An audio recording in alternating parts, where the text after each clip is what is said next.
আর এই বাচ্চা আপনার? তুমি কি করছো? ছাড়ো ছাড়ো। এই মুচি, তুই এইভাবে কামড় দিলি কেন? অপু তাড়াতাড়ি যাও, গজ ব্যান্ডেজ আর পভিডন নিয়ে এসো। এখানে বাঁধতে হবে, যাও যাও। হ্যাঁ হ্যাঁ, তুমি এখানে থাকো, আমি নিয়ে আসছি। এই তুমি সব কি বলছো? এই বাচ্চা আমার মানে? স্যার ভয় পায়েন না, আমি দাঁত বসাইনি, আপনার কিছু হবে না। আসলে ম্যাডামকে এখান থেকে সরানোর জন্য এটা করেছি, মাফ করবেন।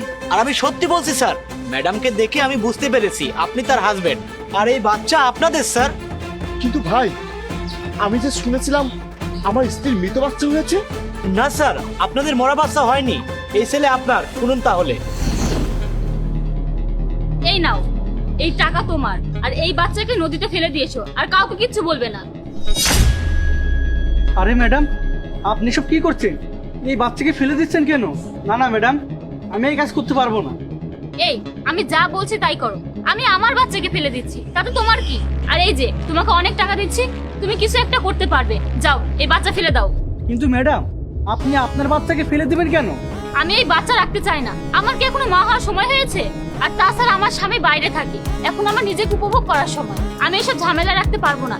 আর তাছাড়া বাচ্চা মানুষ করে আমি আমার শরীর আর ফিগার নষ্ট করতে পারবো না। এখন আমার যথেষ্ট চাহিদা আছে। তোমাকে যা বলছি তুমি তাই করো, যাও। কিন্তু স্যারকে আপনি কি বলবেন? সেটা আমি ম্যানেজ করে নিব, শুধু তুমি তোমার মুখটা বন্ধ রাখবে। ঠিক আছে ম্যাডাম, আমি যাচ্ছি। আপনার ওই টাকা আমার লাগবে না।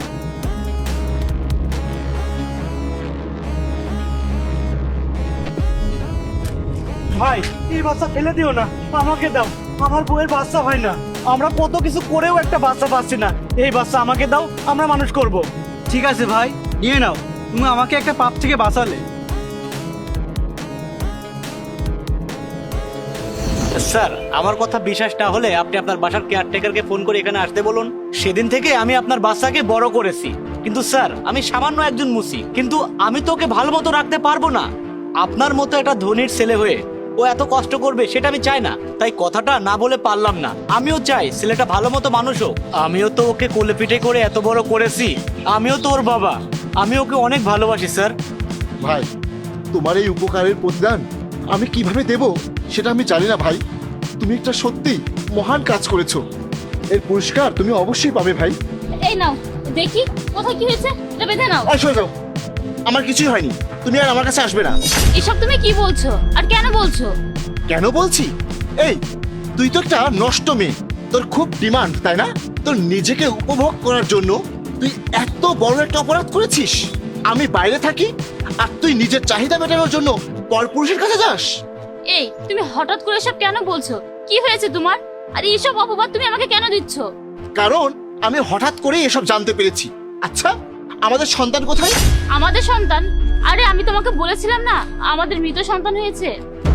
না স্যার, এটা সন্তান হয়নি। এই তো, এই ভাইয়ের কাছে আমি আপনাদের বাচ্চাকে দিয়েছিলাম। ম্যাডাম আমাকে বলেছিল বাচ্চা ফেলে দিতে। কি অপু, তুমি নিজেকে উপভোগ করার জন্য, নিজের চাহিদা মেটানোর জন্য, নিজের সুখের জন্য নিজের সন্তানকে ফেলে দিয়েছিলে? ছি অপু ছি, তুমি তো নারী জাতির কলঙ্ক, মা নামের কলঙ্ক। এই তোমাদের মতো কিছু মেয়ের কারণেই হাজার হাজার শিশু রাস্তায় পড়ে থাকে। আরে এরা তো আমাদের বৈধ সন্তান। তুমি তো আমার ছেলেকে মৃত বলেছিলে, তুমি ওর মা না, আমি ওর বাবা। তোমার সাথে আজ থেকে আমাদের আর কোনো সম্পর্ক নেই, চলে যাও এখান থেকে, আর কোনোদিন আমাদের সামনে আসবে না। জাহিদ, আমাকে ক্ষমা করে দাও, আমার ভুল হয়ে গেছে। তোমার কোনো ক্ষমা নেই, যাও তাদের কাছে যাও যাদের কাছে তোমার এখনো ডিমান্ড আছে, যাও। বাবা আয়, আমার বুকে আয়।